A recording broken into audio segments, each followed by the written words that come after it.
What are trim sheets? Well, trim sheets, they're basically tiling textures that only tile into one direction, left and right or up and down. Why should you use them? Well, they save you a lot of time because you just go around your scene, your blockout scene, and you select all of the objects that are gonna be repeating into one direction, basically very long and narrow objects. And you can fit multiple textures for those objects onto one texture because they're very thin and very long. Now, it doesn't have to be just long and thin pieces. You can also use trim sheets to have multiple tiling textures on it. But the way I like to use them is, yeah, just long, narrow objects.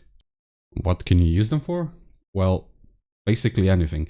Personally, I like to use them on architecture for buildings because, as you can see, they have a lot of long and repeating objects. For example, this is a very obvious one.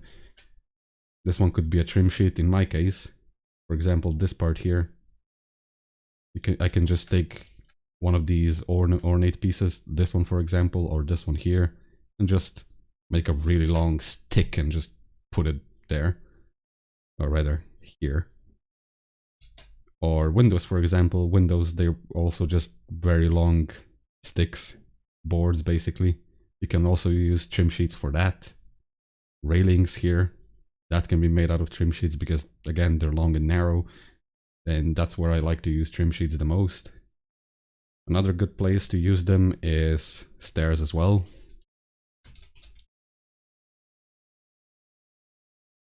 There we go. For example, you would make one trim sheet that's basically this flat piece up here, just long slabs, and then another one here, and you could just shape it into stairs.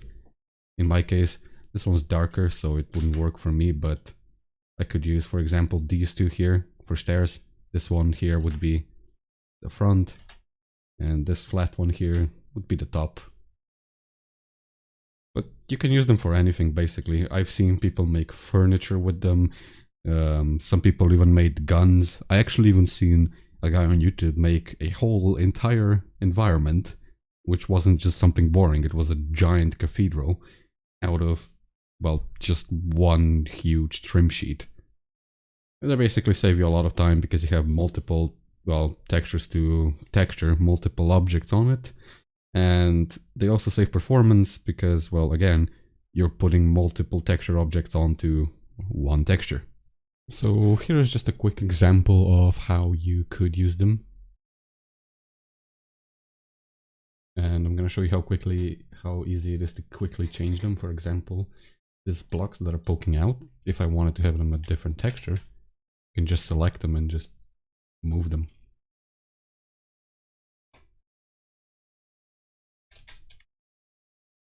And now they have a different texture. Or down here maybe. Now they have a different one. Or this one here. I just move this piece, the long one. It changes the texture of it. And I put it there and now it has a different one. And yeah, that's how easy it is to change them. Also, something interesting with these pillars would be to move them there. Yeah, that looks nice. One problem with this method is you can't really keep your texel density consistent if you scale your things too much. If you look at it here, the texture, this part here is the biggest, right? Vertically at least.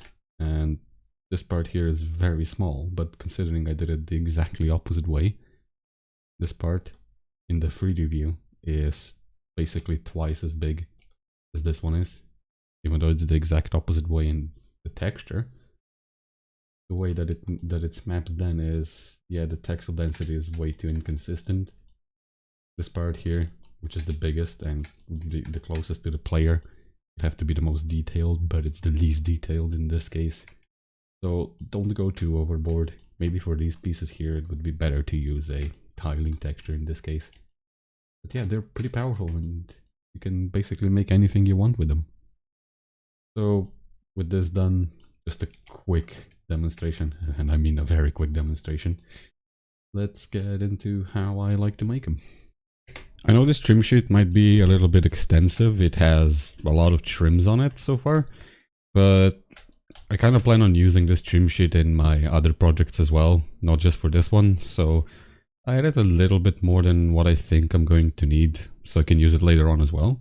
So obviously it'd be a little bit too time consuming to go through the entire process of creating the trim sheet, so I'm just gonna show how I made this one trim here, the one that's selected right now. But before I can do that, I first have to explain textile density, because it ties into what your textures are trim sheets, are going to look like. What textile density is basically how many pixels of texture you're going to have per square meter. I know that games made by Naughty Dog mostly use a textile density of 512, which means you're going to have a texture of 512 by 512 pixel for every square meter of surface area.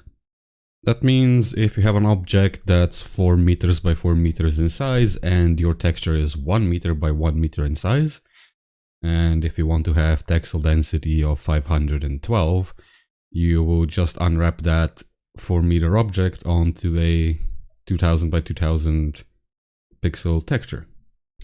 4 divided by 2 equals half, so half of 1000 pixels per square meter in that case. And the reason why that's important is, well, in my example over here, I have an area of 4 by 4 meters, which has trim sheets on it. And if I were to bake that to a texture that's 1024 by 1024 pixels, the textile density wouldn't match. As you can see, this area is 4 by 4 meters, and it's baked onto a texture that's 1000 pixels. That would give you a textile density, basically 1/4 of 1000, so 256, more or less.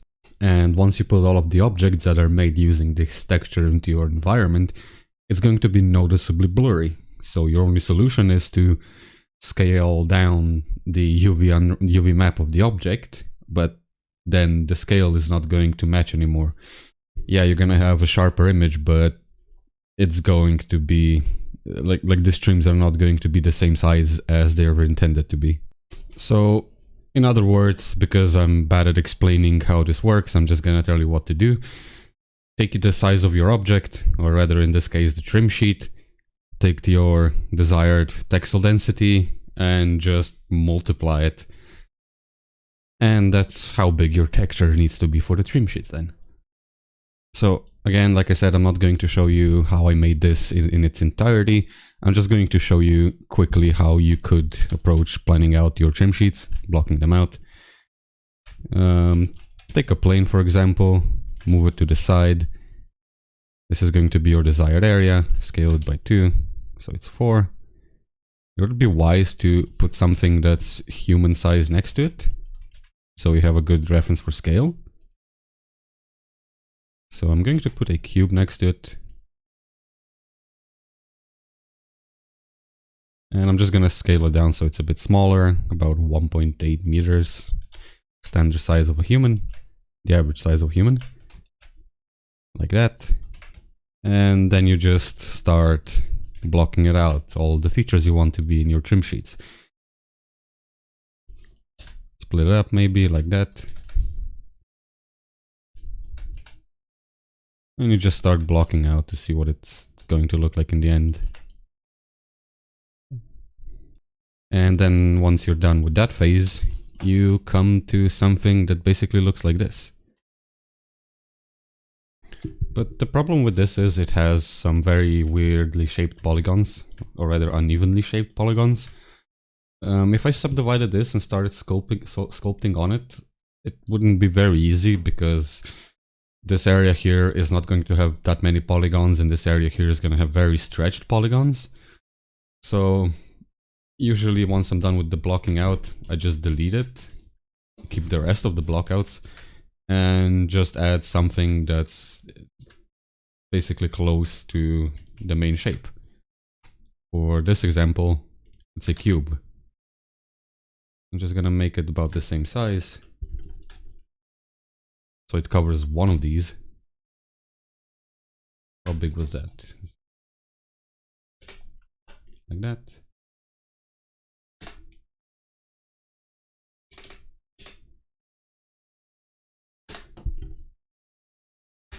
Oops, wrong one. There we go. And I'm just gonna position it in the exact same spot. I'm gonna make it a lot flatter, obviously, because this would look terrible in a normal map if it was that tall. Everything has to be about the same. And then I'm just gonna delete my blockout because we don't need it anymore. I'm going to delete the bottom because, well, we don't need the bottom. You're not gonna be able to see it since it's gonna be baked onto a plane. This one. Plus, once you subdivide it, it's going to add needless geometry that just slows down your bakes and your performance.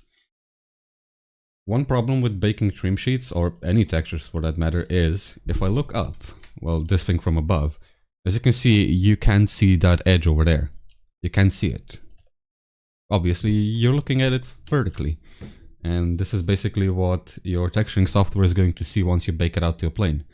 You're not going to be able to see the sides. You might think, why is that a problem? Well, the thing is, if you have an object that has this texture on it, and you were supposed to have a cube, as soon as you're not looking at it from flat on, the illusion falls apart, because that's basically what normal maps are. They're just an illusion that tricks your rendering engine into making it think that where it has to put shadows. But yeah, anyways, if you had a texture that has a cube on it, as soon as you would start looking at it from the side, this would still be flat. You would not be able to see this. It would just look like a flat plane. So the way to fix that is to make your features in your trim sheets, or again any other textures, be slightly tapered towards the top. See, if I just scale down the top a bit so it's slightly smaller than the bottom, it sort of tapers into towards the inside. And if I were to bake this to a texture, which again is the same as looking at it from above without perspective turned on, as you can see a tiny little bit of the edge. So even when you look at it from the side, you're gonna be able to see a tiny bit of the edge. It's gonna be stretched, but it's still gonna be there, so it's better than nothing. So before you move on away from your blockout phase, make sure you go through all of your whole texture and see if there are any faces that are perpendicular to the camera angle, and just moving them a tiny bit so you can see them straight from the front, or in my case straight from the top, like that. So once I'm done with that, I will just add a few edge loops onto my model. That way, once I subdivide it, all of the polygons are going to be roughly the same size. It's going to make it easier to sculpt on. They're a little bit slanted here, but that doesn't matter. We're going to be sculpting on them anyways. And then I add a quick little bevel to it. You could do that in ZBrush manually by sculpting it in, but I prefer doing it in Blender. It just speeds up my process doing it procedurally.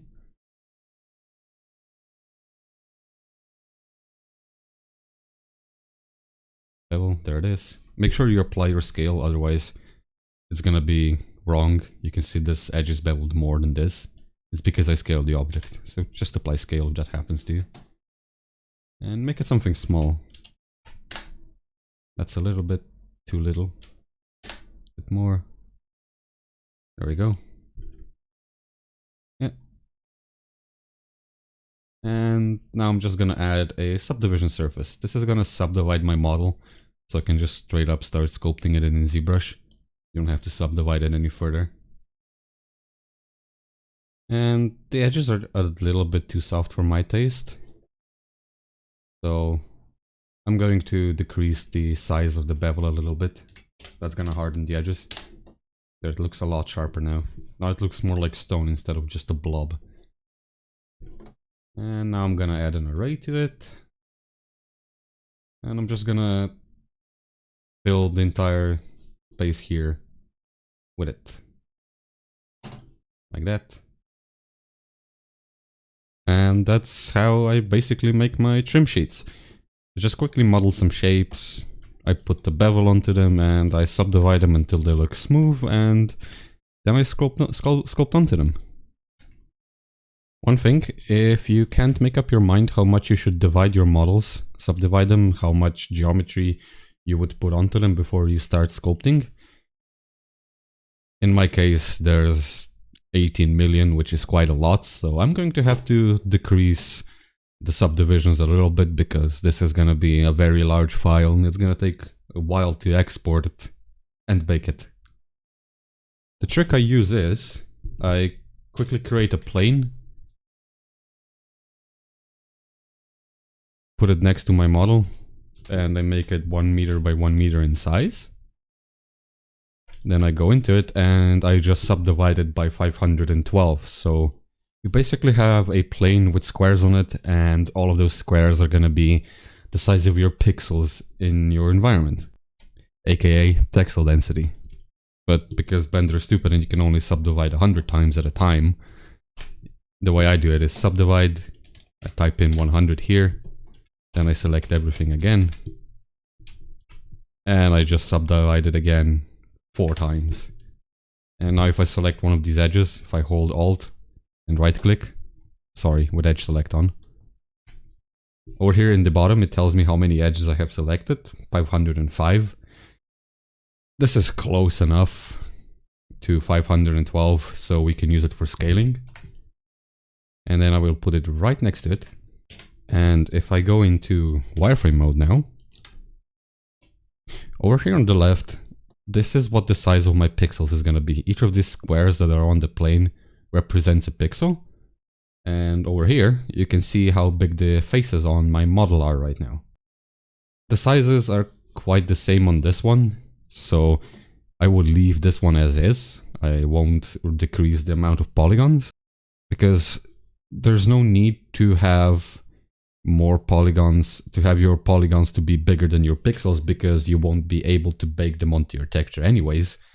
Even if this was 10 times as detailed, it doesn't really matter, because no matter how much I would sculpt the details in, if it's smaller than 1 pixel, it's just gonna look like a blob on the texture. So your polygons, basically, they shouldn't be smaller than your desired texel density, or rather your desired pixel size. You can make them smaller. For example, here with this object that has a lot of its detail in the general shape of it, I probably won't sculpt too much on this one. So for this one here, I will decrease the subdivisions a little bit. And if I go back into wireframe, like that. Now you can see that well, they're actually still about the same size, so I guess I could go throughout my entire model and just decrease the subdivisions to something that's a bit more workable. For this one, in this case, this one is gonna have quite a lot of sculpted details on it because it doesn't have as much shape as this one or this one here. So I would like to keep this one quite high poly so I can sculpt some details onto it. But this one here, if I look at the sizes of the polygons compared to the size of my pixels, they're way too big. It doesn't matter if I were to sculpt details onto this, you wouldn't be able to see them anyways, so I can just make them smaller. Actually, I think I don't even need something that big. I think even something like this is fine. Once you're far away from it, you won't be able to see the facets in it. Plus I'm gonna put smooth shading on it as well. So yeah, that's fine. This part here as well, this one's gonna get a lot of its details just through the shapes. I won't need to sculpt on them as much, so yeah, you can see again the polygons are smaller than the pixels are gonna be, and you don't need that, so I'm just gonna go down a little bit like that, make it less detailed. Plus, even that's fine, even though the polygons are bigger than your pixels, it doesn't matter. It's such a small shape that once you're gonna be looking at it from the intended distance, which is about this far, you're not gonna be able to see the facets. Plus I'm gonna put a smooth shader on it, so yeah. Alright, I'm gonna put the shading onto smooth. So if I do that, shade smooth, yeah, you can't tell the difference. It looks good enough. I won't need to sculpt on it any further. It's just gonna be the way it is. That's good enough. This one here though, it's quite flat.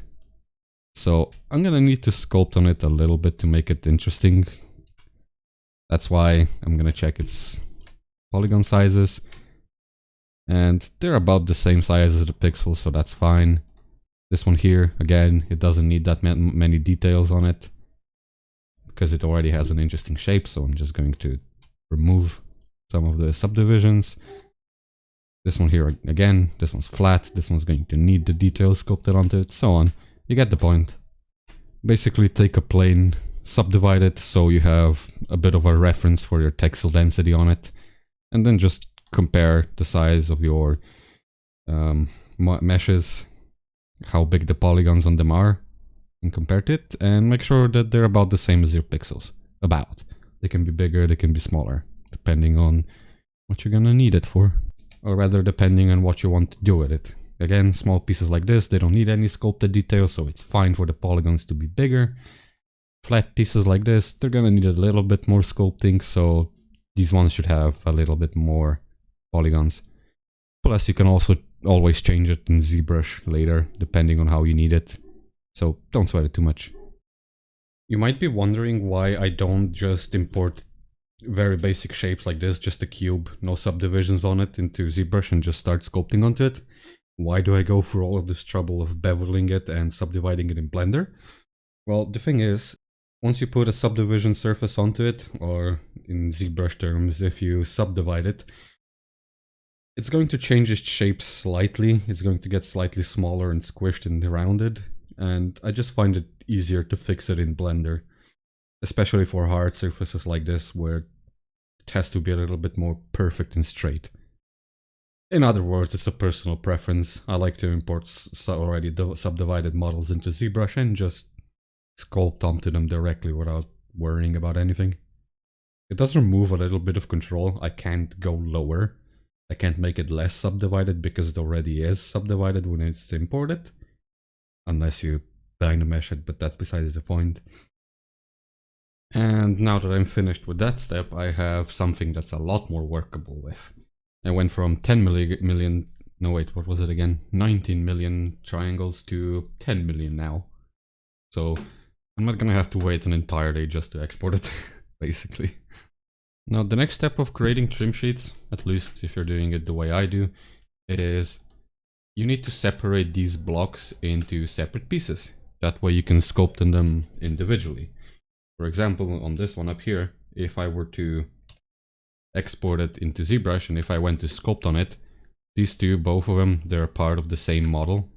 So when I would be sculpting on it, for example, the edges, I would sculpt them on one side like that. That's what the edge would look like.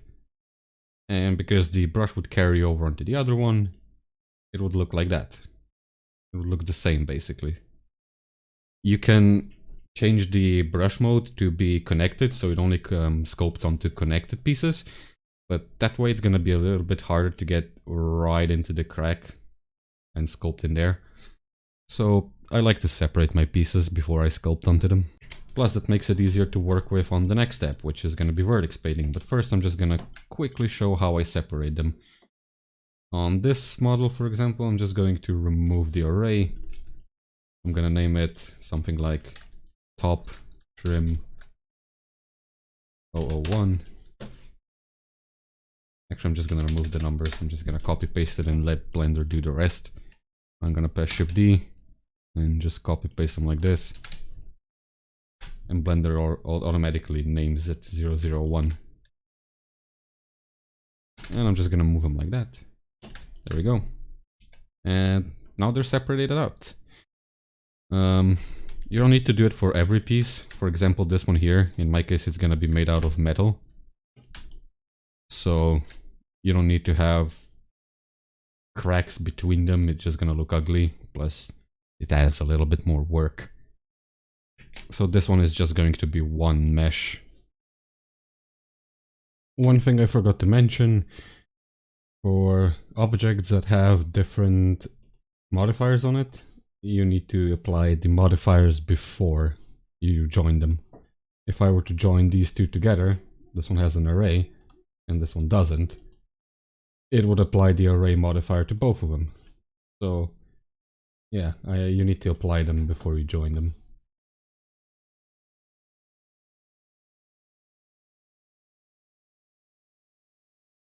There we go, now we have no problems.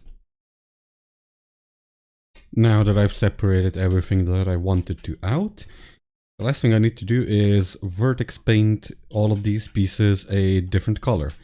The reason for that is, once I put this into Substance Painter or Substance Designer and I start texturing it, there's going to be a problem. Since it's going to be baked to a flat plane, if I'm gonna put a texture onto it, for example, marble, which has a lot of details in it, like veins, for example, it's going to continue through all of these meshes equally. And since I'm bad at explaining things, I guess the best way to do it is just to draw over it. For example, if this was marble, you would have veins that would stretch across all of the objects like this. That is not very realistic, because these blocks would be made out of from different parts and not from the exact same thing, and then positioned back exactly in the way that they were before they were cut out. What we would want it to look like is, again, for example, if it was marble and it had veins going through it, one vein goes through this block here and then it ends where the block ends, and then the next one begins like that. This one here begins like that, ends there, and that's just an example.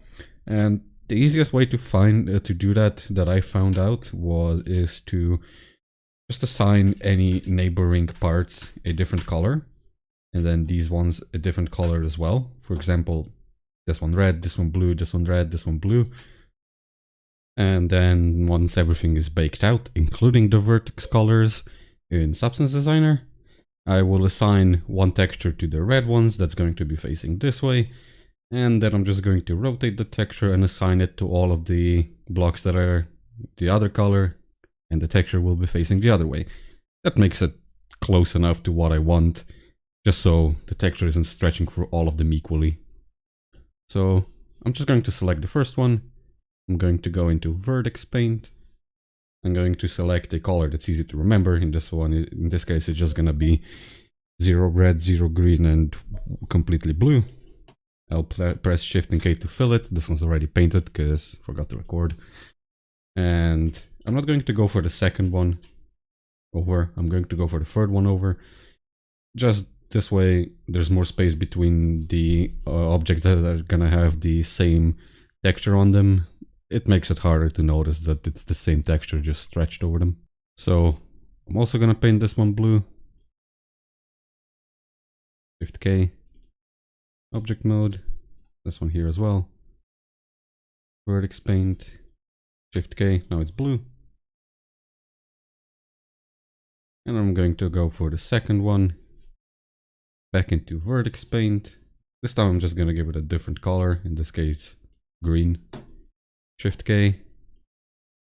Now it's kind of hard to tell because you can't see vertex colors in viewport unless you render it out and make a custom shader. But this one's blue, this one's green. Sorry, this one's blue, this one's also blue, this one's green. So if this one's blue, I'm gonna select the next one and I'm gonna make this one green as well. And then again, this one's blue, this one's blue, this one's blue. Oops. So this one has to be green.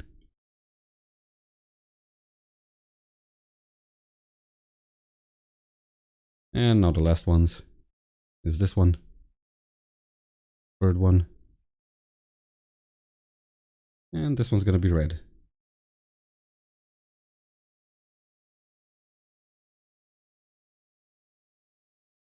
And that one as well. We only have two of them that need to be painted red, but that's fine. Now the problem here is I don't want this one to be the same vertex color as any of the other colors, red, green, or blue, because at some point it's going to touch it. For example, if I make this part blue, all of these selected ones are gonna have a texture over here that just repeats itself. That's the same texture. That's why for this part I'm gonna have to assign it a new color, and because this is going to be the only part of this trim sheet that's going to be metallic, I'm just going to make it black.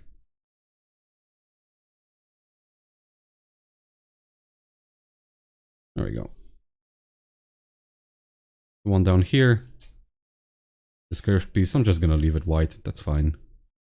And the trick here is use as few colors as you can. That way you don't have to assign that many textures in the end. But also you don't have to, you shouldn't use so few colors that it's just neighboring pieces that are different, because then it's going to be a lot more noticeable that these ones just have the same texture. It's kind of hard to explain what I'm going here, but you're just going to have to see in the end, once it's all baked out, how it looks like. And since it's getting hard to see all of my vertex colors, and there's a problem if I go into rendered mode, they're just white, I'm gonna have to create a vertex color shader. I'm just gonna create a new shader, call it vertex color.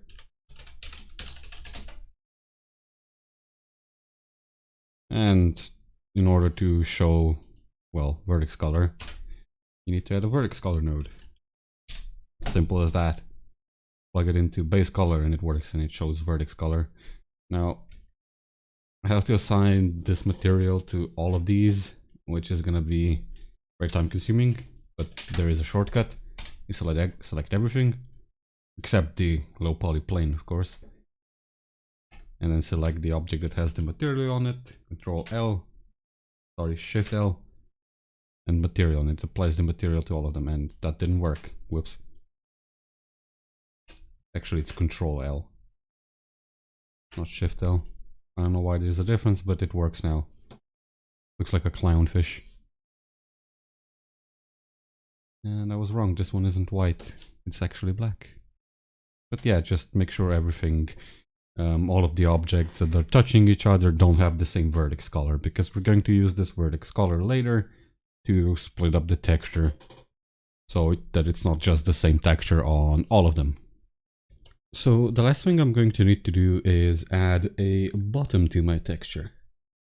If I look at it from above now, you can see there are a few tiny gaps where you can see, well, nothing is down below, and it's gonna be transparent if I don't put something there. Or rather, the texture is gonna be transparent, so I need to put something there. And I'm just gonna take this plane, which is supposed to be the low one. This one's on the wrong layer, I may just quickly move it. There we go. And I'm going to duplicate it.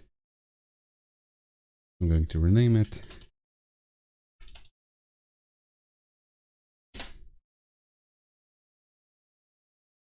There we go.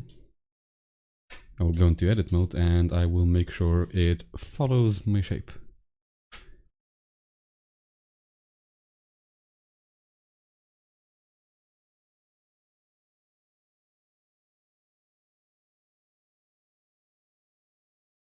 Well, the shape of my trim sheet.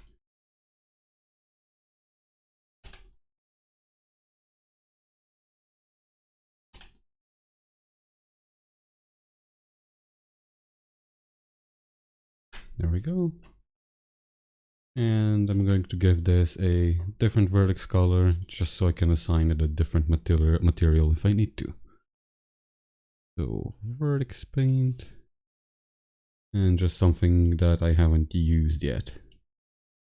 I guess the cyan color will be fine.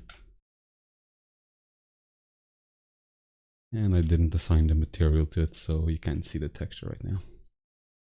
Color, I mean. There we go. Now the next thing I need to do is unwrap my bake plane. Oh, and before I do that, actually, I have to make sure it also follows the shape. If I were to bake it now, well, half of it would be empty. And this part here, it probably wouldn't even reach the high poly that I'm trying to bake onto it, and it will just be completely invisible. So I need to reshape it. So again, just gonna make sure it follows the shape of my high poly.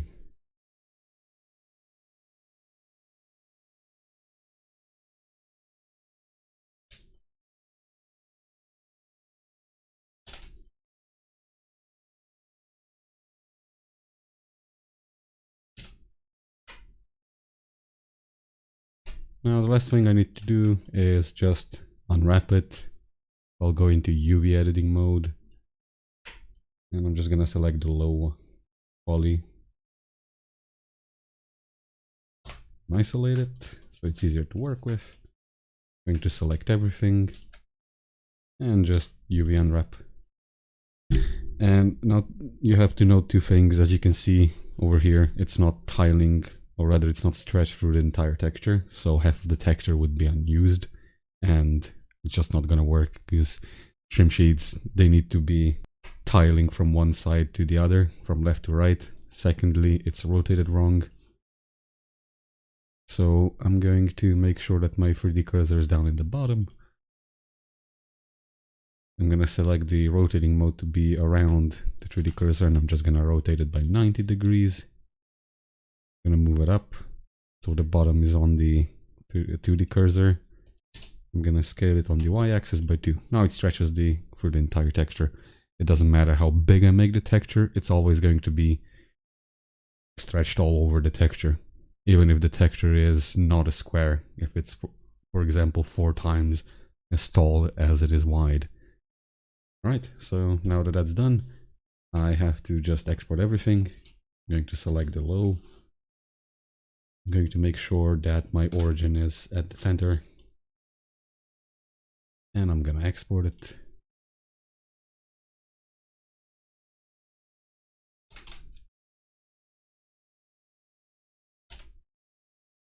Make sure I'm only exporting the selected objects, and that's fine. Now for these other objects, the high poly ones, if I were to export them into ZBrush right now, they wouldn't line up. What would happen is this origin would move to the origin of the entire world. So once I would export it, basically this would happen for every single object. So I just need to make sure that all of these high poly objects have the exact same origin point at the exact same spot.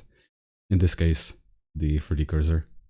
I'm just gonna select everything, press space and type in set origin.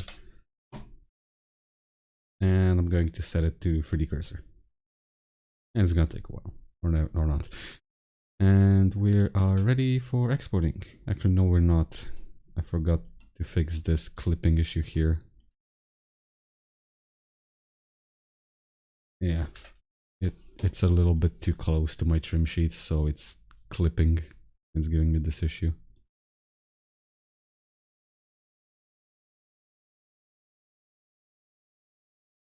That's much better. Almost didn't notice that. That should work now. And I'm just gonna select everything and export it, and that's it.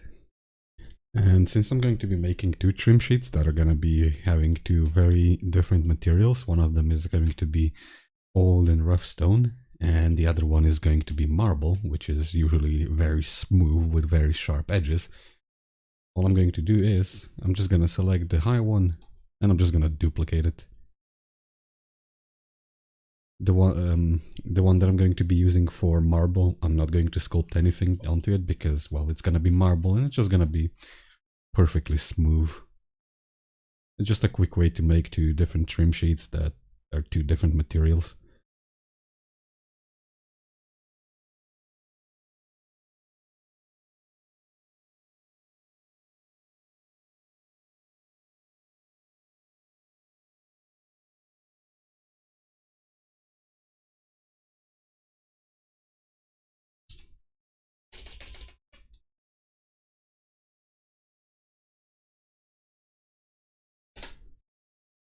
And now that I'm in ZBrush, well, the first thing I'm going to do is disable the Vertex paint display, because it looks very ugly right now and it would be hard to sculpt on it. You hold shift and click this thing here and it disables vertex shading. Vertex colors are still there for when you export it and bake it out. You can turn them back on by holding shift and clicking again. But yeah, this just makes it easier to see. Also over here, I have this thing that I made, which I'm going to be using to add a little bit of details onto the trim sheets. Here's my reference, kind of like that. I didn't bother making the second one because I think it looks nicer if all of them are the same instead of this every second one being different. So I made this in Blender. I didn't sculpt it in ZBrush because it would be quite hard. So I have to turn it into an alpha first before I can use it to sculpt, which I already did, but I forgot to record again. And the way you do that is click here at alpha and just grab dock, and it'll capture the alpha for you, and you can just use it to sculpt straight on. Works. And I'll be using that as an alpha to add some details to my trim sheet. And just to quickly show you how I sculpt and what brushes I use and how I use them, I'm going to show you on these two. I'm just going to sculpt two of these. I hold shift like this here to disable everything except these two. And I'm going to select the first one. And to sculpt the edges, I like to use the Trim Smooth Border brush, and if you don't have it shown up here, it's over here in Lightbox, Brush, Trim, and here it is, this one. And I prefer to use a square alpha on it. If I use the normal one, it looks just a little bit soft on the edges where the brush ends. And if I use a square one, it just looks much more sharper, looks more like stone. And the second one I like to use is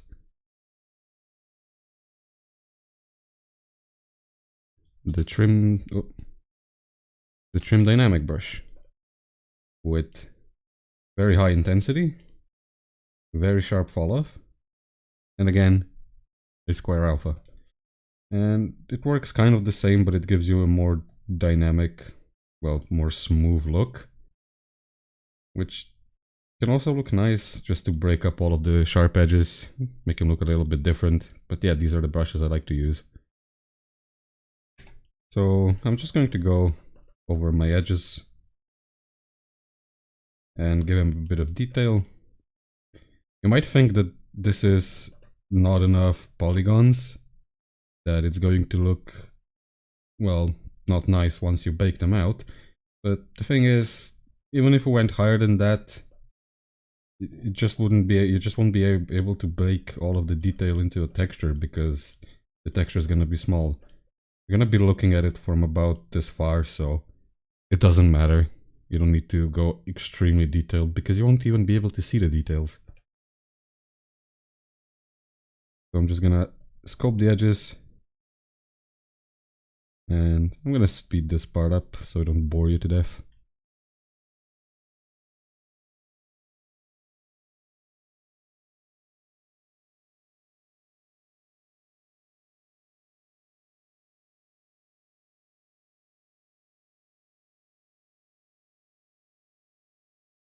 Once I'm done with that, I will take the brush trim dynamic by pressing BTD, and I'll just go over it very, very, very lightly just to smooth out some of these ugly facets.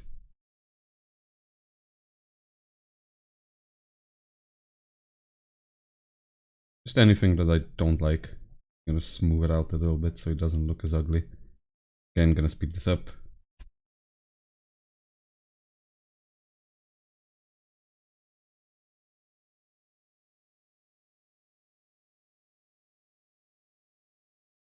Once I'm done with that, I'll just move on to the next one over. I'm not gonna sculpt in any details yet. I'm just gonna trim the edges on the rest of them. Obviously, if I had a whole trim sheet, I would be doing on all of them, but for the sake of keeping this short, I'm just gonna show you how I do it on these two. Again, I'm gonna speed it up.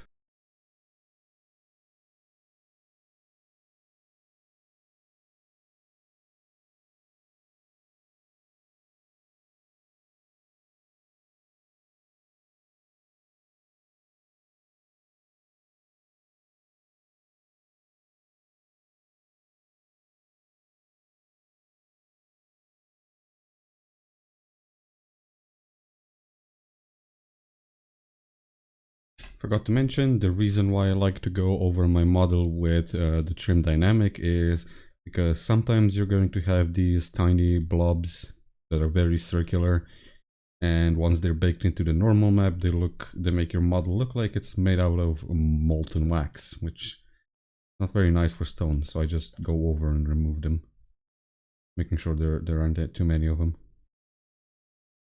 Right, now once I'm done with this step, I start sculpting in the details. The fun part starts, finally. And I have these brushes, which I don't remember where I got them. They're called damages, and you have a lot of cracks and details and stuff like that, but you also have these four here, which are really good for adding surface details to stones. They look very realistic, so I'm gonna open this one, and maybe this one. I don't really like that one, it's a bit too noisy. And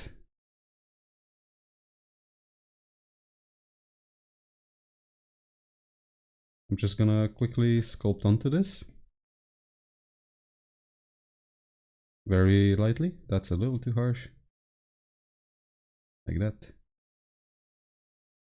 I'm gonna leave a little bit of empty space between them.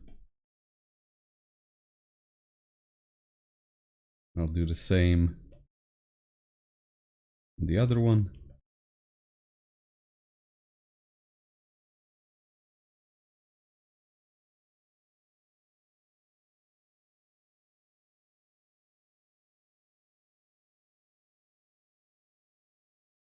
And then just for a bit of variation, I'm gonna select one of the other ones that I opened.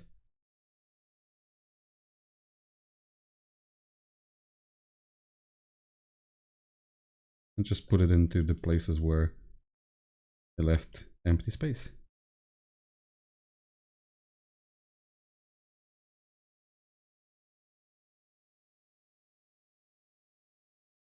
I like to make one of them a little harsher than the other, just to add a few more damaged areas to it.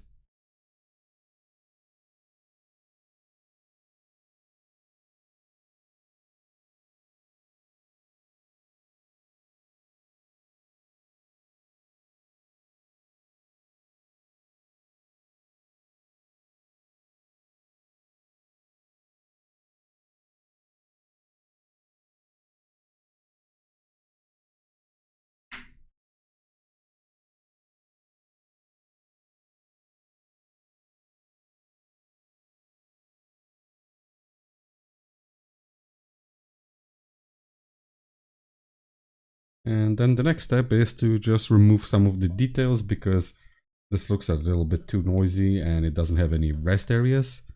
So I'm just gonna select the brush trim smooth border, make it slightly bigger, and turn down the weakness a little bit. Or rather the strength, make it a little bit weaker, and a little bit smoother edges.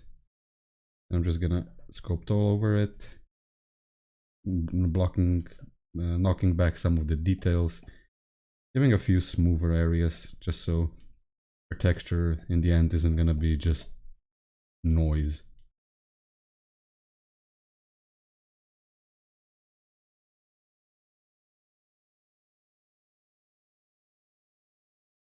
Also, if you hold Alt, it does the exact opposite as trimming. It brings the surfaces back up, like that, instead of like this.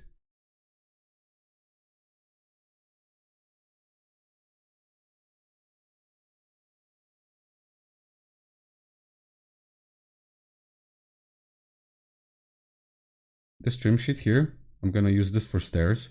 So I'm gonna keep the top of the stairs, like the wide area, which is gonna be the top in the end, a little bit smoother than the front, because people are gonna be walking on it and they're just gonna grind it into smoothness over time. That's what happens to old stone stairs. They become very smooth as people walk all over it over the years.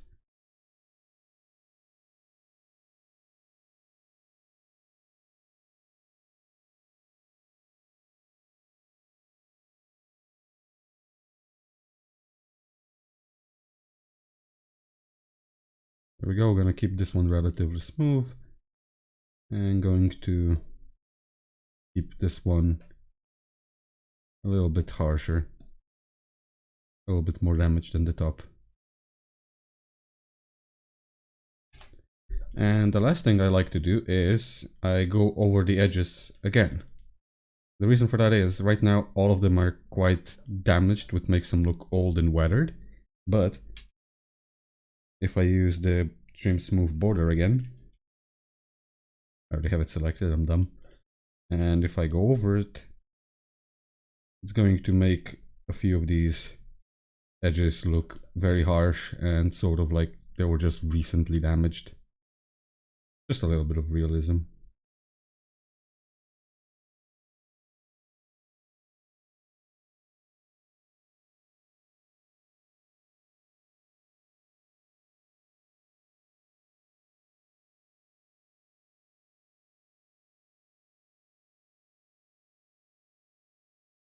Just so the edges aren't exactly the same everywhere. These ones here, they're gonna be a little bit harder to damage than these ones here. These edges here, they're more exposed. And these edges here, they're sort of protected by the other bricks, so these ones are gonna be less damaged. Hence why I add a little bit less of an edge trim on those ones as I do on these ones that are exposed. Since again, it's gonna be a stair. It's gonna be basically like this. And then there's gonna be another one here, another one there. So I guess by that logic, I shouldn't make these ones too damaged either. This one should be most damage.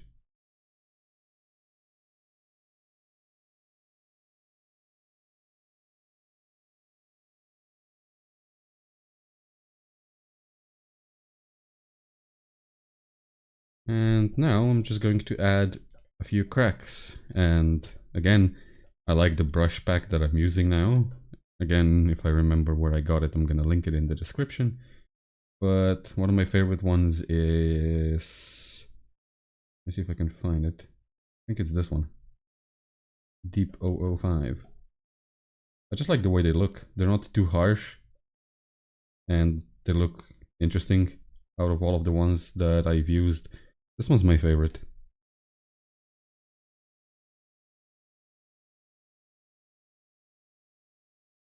Even if I turn down the intensity, all the other ones are just a little bit too harsh. For my taste. But this one's another one that I like to use, Deep 03. With the intensity turned down a little bit.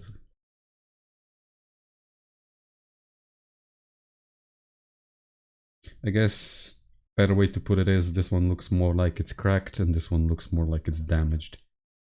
If that makes sense.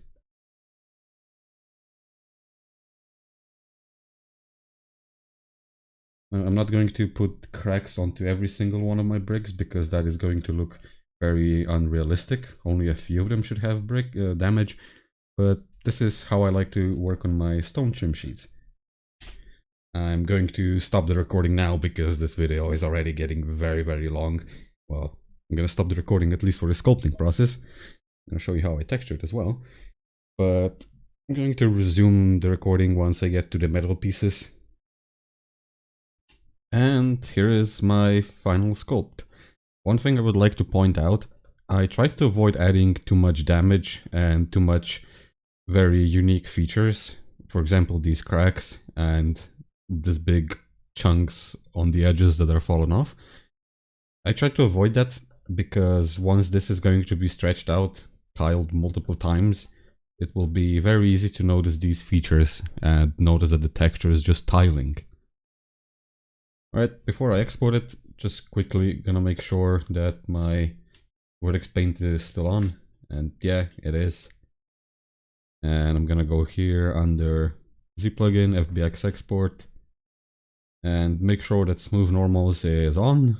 That way it's gonna be easier to bake it once I'm in Substance Painter, and just click export and that's it.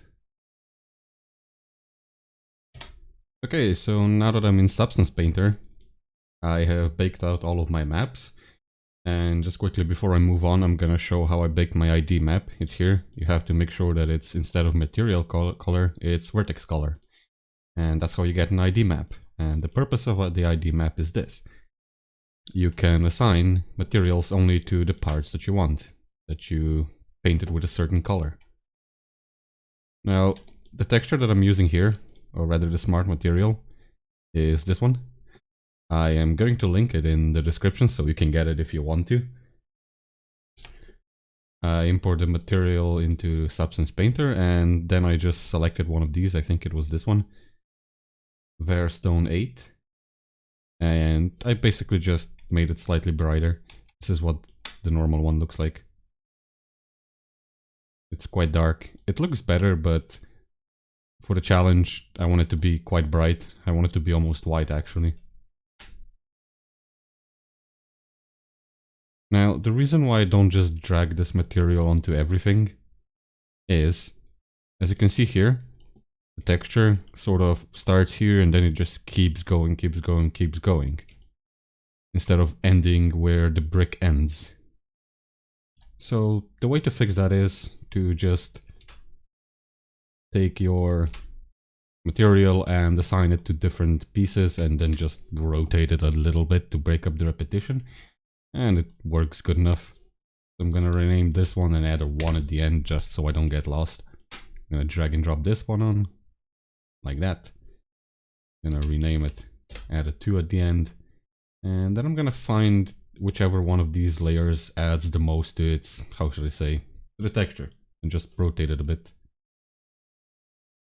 And I'm gonna disable these. See which one has, there we go, it's somewhere in there. As you can see, the texture got completely flat, which means the layer that adds the most variation is somewhere in there. And I think it's, oh yeah, there we go, it's the first one.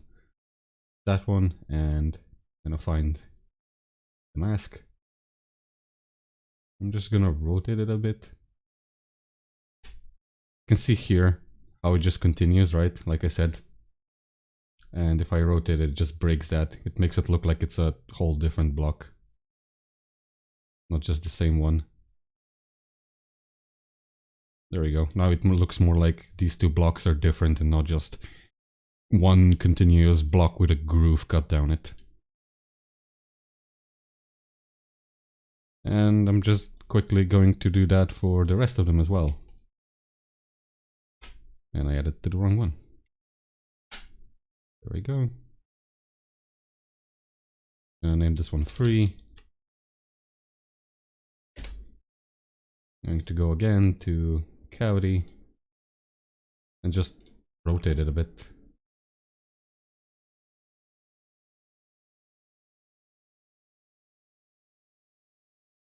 It looks less repetitive. I guess that's fine.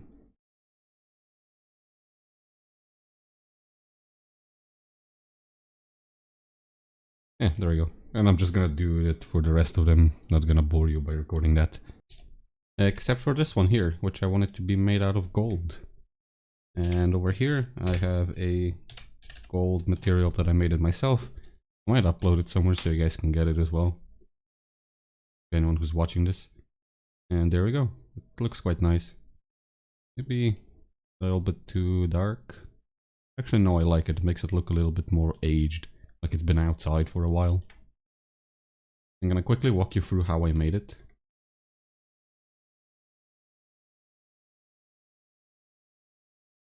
So I started out with basically laying out the... Actually, I'm just gonna put it on the entire thing so it's easier to see. There we go.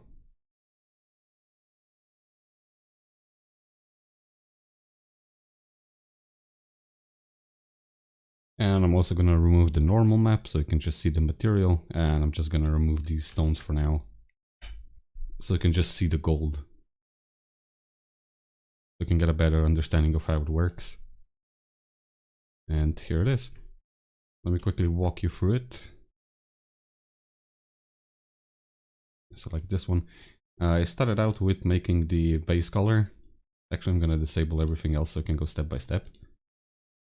There we go. Ignore that. I started out with just setting the color and the roughness. As you can see, just shiny gold, completely smooth. Then I added just a tiny bit of variation. slightly different color and slightly different roughness map, which is also very important. Because when you're looking at it from this angle, it's kind of hard to see. When you're looking at it with like more like this, you can see how different areas are reflecting different amounts of light, which makes it look more interesting. And the grunge map that I like to use for metals is this one, galvanic grunge.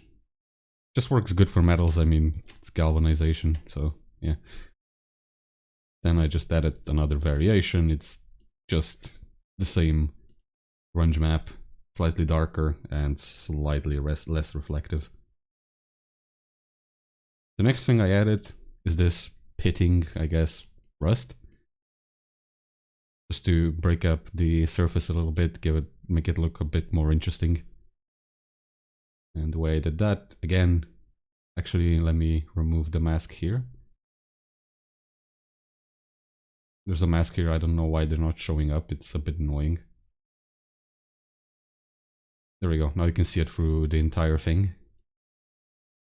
And the way I did that was, again, I just have three different colors with different reflectivity. Just so it's not boring and flat.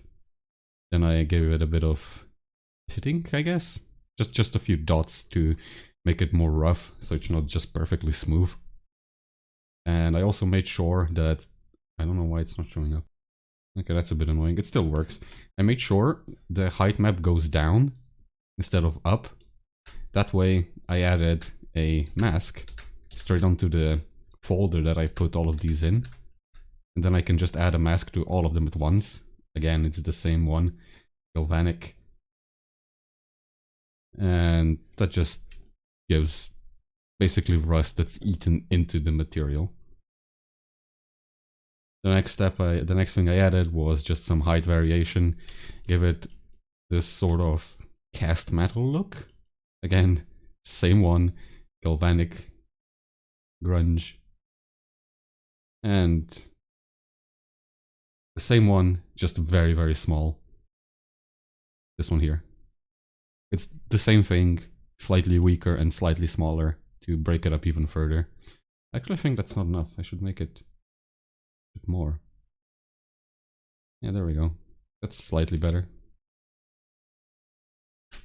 Anyways, then just edge wear. This works based off of your baked maps. So if you're just using it on a flat material, it's not gonna work. And last, just a bit of dirt. I went way overkill because I thought it looks nicer. This stylized look is not incredibly realistic, but I just think it looks nice. So back to it. Once I was done with this material, I just right-clicked on it, create smart material, and I just drag and drop it while holding control and select the color which I want to be gold. And I guess that's it for our trim sheet. Looks a little bit flat for now, honestly. I think I'll add a little bit more variation to it. But first I'll put it into Unreal Engine and see how it works. Alright, the last thing we have to do is export our textures and see if they tile properly. And the way I do that, I basically pack all of my maps into one texture straight in Substance Painter.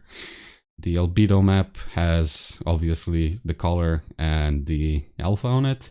The normal map has the normal, but this last one, I call it AORM-H, meaning the red channel has the ambient occlusion map, the green channel has roughness, the blue has height, and metallic is in the alpha because I rarely use metallic anyways, but in this one I will need it. So yeah, just select where I want to export it and that's done. One thing I forgot to do was to change the color of these individual bricks. They're all the same and it's quite flat and boring. So I color coded these layers so it's easier to see where one ends and the other one begins. And I'm gonna look for this one here, HSL Perceptive. I'm just gonna change the value slightly. Make it more saturated, I guess. Less, more, that barely makes a difference. I'm gonna make them brighter and darker.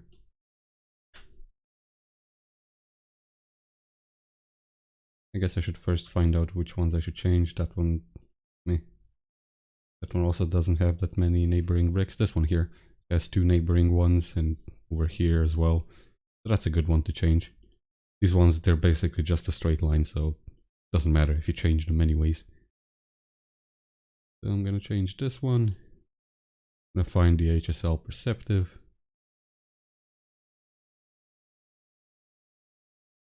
Finally found it. There it is. And I'm gonna make it slightly darker.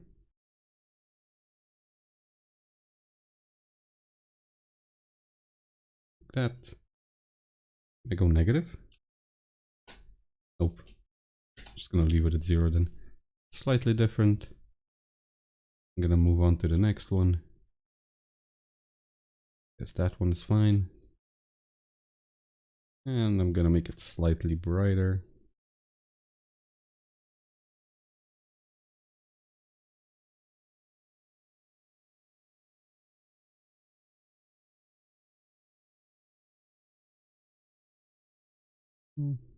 Yeah, that should be fine.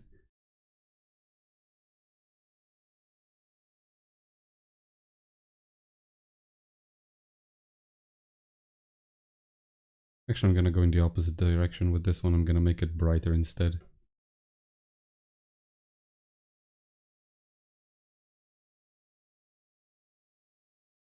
Subtlety is the name of the game. Don't go overboard. Just very, very slightly different.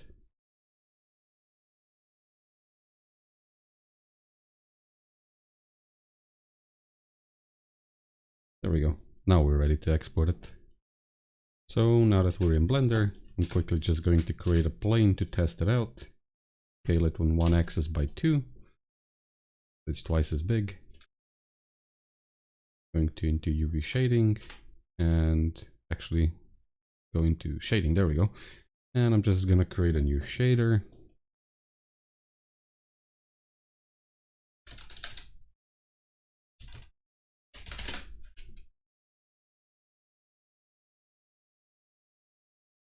And I import my textures. Oh yeah, I forgot. In Blender you have to do them one by one if you're dragging them straight into the shader editor. For some reason.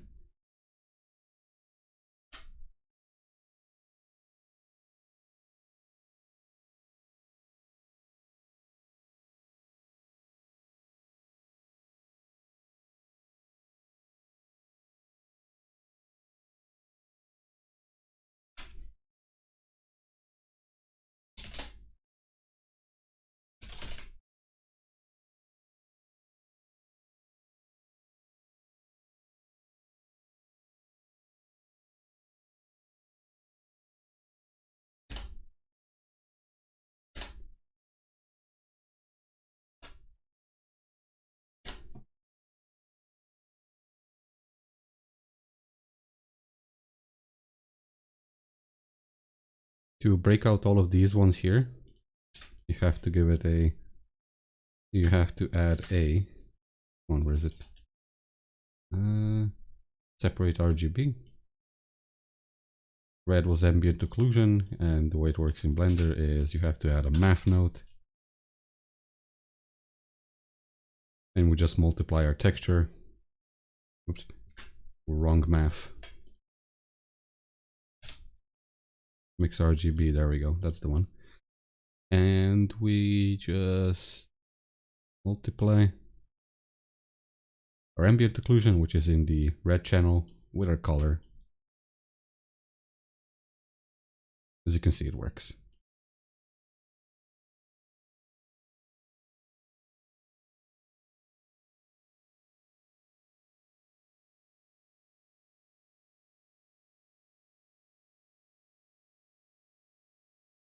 Something more like that looks better. There we go. Green was roughness. Blue, that doesn't matter, we can leave it for now. And alpha was metallic. That doesn't look right. I guess it's the other way in Blender as it is in Unreal. And yeah, that looks like a pretty nice trim sheet. And to test out if it tiles, all I'm gonna do is go into UV editing. I'm gonna take this and I'm just gonna scale it by 3 times. And now it should be tiling on our texture 3 times, or rather on our plane. And yeah, there's a little bit of seaming going on. It's a little obvious because I went too overboard sculpting the edges on the ends of the material, I guess. So there's a bit of a seam. I'm gonna have to go back into ZBrush and fix that, but other than that, it looks nice. There isn't any obvious seaming going on. This would work, but personally, I'm gonna go back and fix it, and I'm not gonna record that because it's just gonna take a while. Alright, thank you so much for watching, and I hope I could teach you something new. Good luck with the challenge.